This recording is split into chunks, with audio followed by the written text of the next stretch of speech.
जयपूर गुणीजनखान्याच्या गुरुस्मृती मालिकेत आपलं स्वागत. पंडित वामनराव सडोलीकर हे जयपूर अत्रवली घराण्याचे ज्येष्ठ गायक होते. त्यांना उस्ताद अल्लादिया खान आणि त्यांचे सुपुत्र उस्ताद बुर्जी खान यांचेकडून शास्त्रीय संगीताचे मार्गदर्शन मिळाले. त्यांनी बरेच शिष्य तयार केले, जसे की राम मराठे आणि त्यांची मुलगी विदुषी श्रुती सडोलीकर. आपले गुरु आणि वडील यांचेकडून मिळालेल्या संगीताच्या संस्कारांबद्दल ऐकूया श्रुतीताईंकडून.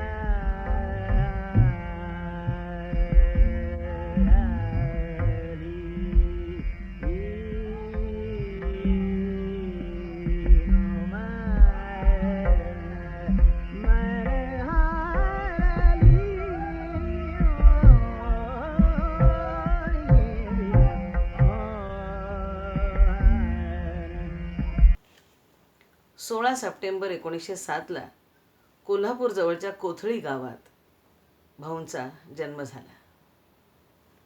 दत्तोपंत माधव कुलकर्णी सडोलीकर आणि आनंदीबाई हे त्यांचे मातापिता. कलासक्त कलापूर म्हणजेच कोल्हापुरात भाऊंचं बालपण गेलं. घरी वडील सतारवादन करत. भजन मंडळींचा मुक्काम घरी नेहमीच असे. त्यामुळे श्रवण संस्कारातूनच यमन, भूप, हमीर, बागेश्री यांची ओळख होत गेली. एका नातेवाईकांची नाटक कंपनी असल्यामुळं संबंध परिवारच संगीत नाटकांना जात असे. आवाजदार आणि अभिनय संपन्न नटमंडळींचाही श्रवण आणि दृश्य संस्कार पुढच्या आयुष्याची जणू नांदीच ठरला.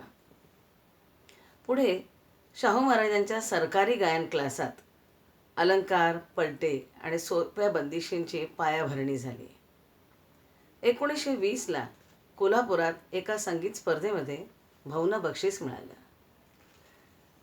श्रोत्यामध्ये बाळकृष्ण बुवा इचलकरंजीकर आणि पंडित विष्णू दिगंबर पलुसकर बसले होते.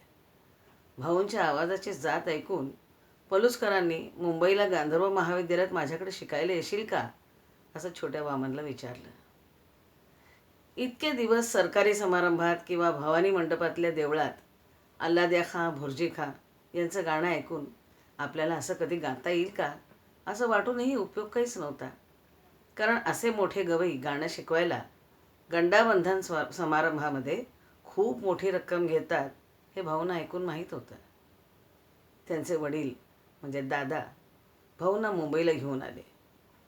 तिथे गांधर्व महाविद्यालयामध्ये ओंकार साधना, स्वराभ्यास, रागाचा शिस्तबद्ध विकास आणि मुख्य म्हणजे रामनामाचा आध्यात्मिक संस्कार भाऊंच्यावर झाला. पलुसकरांची शिस्त, आवाज साधना आणि रामनाम भाऊंनी जन्मभर व्रत म्हणून पाळलं. इथेच वाद्य निर्मिती कशी करतात याचंही शिक्षण भाऊंना घेता आलं. पुढे आवाज फुटल्यावर भाऊ कोल्हापूरला आले. भुर्जी खां ही चित्र महर्षी भालजी पेंढारकरांचे मित्र आणि भालींच्या बरोबर सडोलीकर कुटुंबांशी जवळचे संबंध होते. त्यामुळे भुर्जी खांही घरी येऊ लागले. त्यांच्या मार्गदर्शनानं भाऊंनी आवाज सुधारण्याची साधना सुरू केली.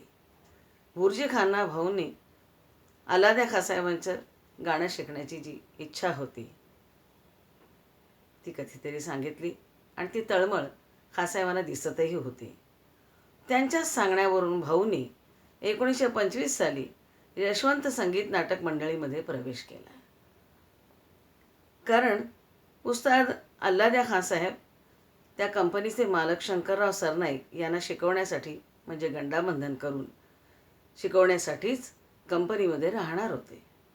खाँसाहेबांना एका शिष्याच्या कटू अनुभवामुळे मी ब्राह्मणाला शिकवणार नाही अशी शपथ घ्यावी लागली.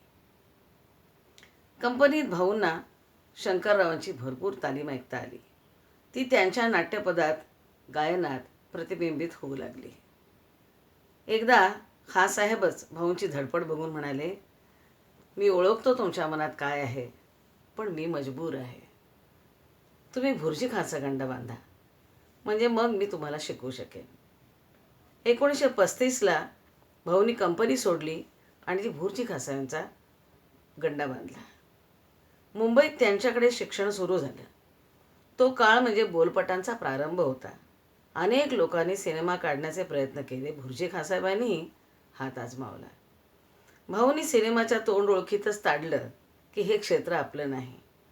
प्रकृतीच्या अस्वास्थ्यामुळे भुर्जी खासाहेब कोल्हापूरला गेले आणि मग स्वतः अल्लाद्या खासाहेबांनी भाऊंना तालीम देण्यास प्रारंभ केला. तो जवळजवळ 1946 साली खासाहेबांच्या अखेरीपर्यंत. भाऊ मराठी संगीत रंगभूमीवर गायक नट म्हणून जवळपास 30-35 वर्ष वावरले. अनेक गायक नट आणि नायिका आमच्याकडे नाट्यपद शिकण्यासाठी येत असत. सिनेक्षेत्रातले सी रामचंद्र, लता मंगेशकर, स्नेहप्रभा प्रधान, राम मराठे, मीनाक्षी शिरोडकर, नलिनी जयवंत यांनी संगीताचं शिक्षण भाऊंच्याकडून घेतलं. सुशीला राणी पटेलही त्यावेळेला सिनेमात काम करत असत, त्याही येत असत. नाट्यक्षेत्रात राम मराठे, सुहासिनी मुळगावकर, अनंत दामले, सुरेश हळदणकर अशा अनेक कलाकारांना भाऊंनी शिकवलं. संगीत मानापान, संगीत तुलसीदास या नाटकांचे संपूर्ण महिला संचात भाऊंनी प्रयोग केले. नाट्य दिग्दर्शन, संगीत दिग्दर्शन या क्षेत्रातही ते अखेरपर्यंत कार्यरत होते. शास्त्रीय संगीताच्या त्यांच्या चिंतनात आणि रियाजात कधीही खंड पडला नाही. आपल्या शिष्यांना प्रत्येक जण गवईच होणार अशा श्रद्धेनं ते तालीम देत असत. अतिशय सुंदरपणे ते रागदारी असो, नाट्यपद असो सोडवून शिकवत असत. नाटकातले संवाद, त्यामागचा कार्यकारण भाव सांगून शिकवत. त्यांचा स्वतःचा आवाज गोड, उंच आणि धारदार होता. दमसास तर 2-2.5 मिनिटं टिकेल इतका होता. पण त्यांनी आपल्या कर्तृत्वाचा कधी डांगोरा पिटला नाही, कष्टांचं भांडवल केलं नाही, आपल्या ख्यातनाम शिष्यांच्या नावानं दुकान चालवलं नाही. अतिशय सुरेल, लयीशी बांधिलकी बाळगणारी गायकी, जयपूर गायकीतल्या रागांची शुद्धता, ध्रुपदंगाची बढत करण्याची खासाहेबांची खास रीत, बलपेचदार गुंतागुंतीच्या तालाचं सतत अनुसंधान ठेवणारी अशी त्यांची गायकी होती. तोडी, मुलतानी, शंकरा, दुर्गा, बागेश्री, नायकी, कानडा, नटाचे प्रकार असे अनेक हमखास रंगणारे राग त्यांचे होते. मला आठवतंय, एका कार्यक्रमात तारसप्तकातल्या पंचमावर ते जवळजवळ 1.5-2 मिनिटं थांबले आणि श्रोते एक्साईट झाले आणि उभे राहून श्रोत्यांनी टाळ्या वाजवल्या. तरीही आपल्या प्रचंड दमसासाची त्यांनी कधीही जाहिरात केली नाही. भाऊंना भाषांची फार आवड होती. त्यांची आई मराठी काव्याची भोगती होती. मोरोपंत, वामन पंडित यांच्या काव्याचा अन्वय अर्थ ती अतिशय सुंदर समजावून सांगे. तीच आवड भाऊंच्या मध्ये आली. स्वतः भाऊंना मराठीच्या व्यतिरिक्त कानडी, गुजराती, बंगाली, सिंधी, इंग्लिश, हिंदी, गुरुमुखी आणि उर्दू लिहिता वाचता येत असे. भिन्न भाषिक नाटकांचा आस्वाद घेण्यासाठी हे भाषाप्रेम त्यांना फार उपयोगी पडत असे. भाषाच नव्हे तर गणितातही वैदिक गणित त्यांचं अतिशय आवडतं होतं. शेतीविषयकचे प्रयोगही ते समजून घेत असत. ज्योतिष, होमिओपॅथी, फिजिक्सचे सिद्धांत हे त्यांच्या आवडीचे विषय होते. सतत काही ना काहीतरी ते वाचत असत. टवाळखोरी किंवा व्यसनं, कंपुगिरी यापासून ते अलिप्त होते. 1938च्या लाहोरमधल्या गांधर्व महाविद्यालयाच्या संगीत संमेलनात त्यांना उत्स्फूर्तपणे संगीत प्रवीणीची उपाधी दिली गेली. पुढे अनेक मानसन्मान मिळाले. ITC संगीत रिसर्च अकादमीची फेलोशिप, बालगंधर्व सुवर्णपदक, अखिल भारतीय मराठी नाट्य परिषदेकडून आणि महापालिकेकडूनही मिळालं. असे बहुमान मिळूनही त्यांची वृत्ती ठेविले अनंते तैसेची राहावे अशीच होते. कुठं थांबायचं हे माणसाला कळलं पाहिजे.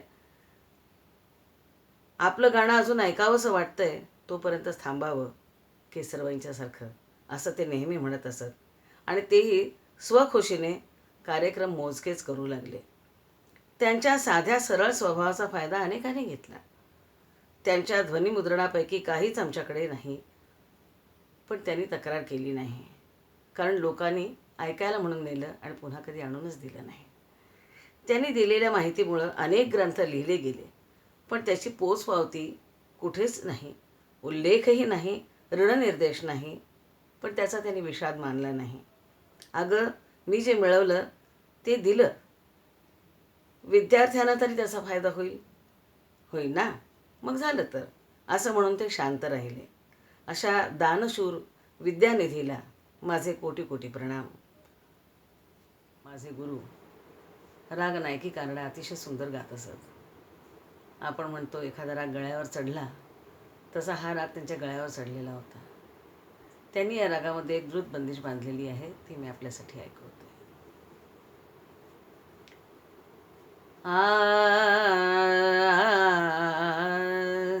रे चलीना रे चलीना पिया के घर मिलवे को सज के साज श्रृंगार. चलीना पिया के घर मिलवे को सज के साज श्रृंगार. चलीना प्रीत की बातें, प्रीत की बातें भूल न जाइयो. इतनी अरज मोरी सुनो एक बार.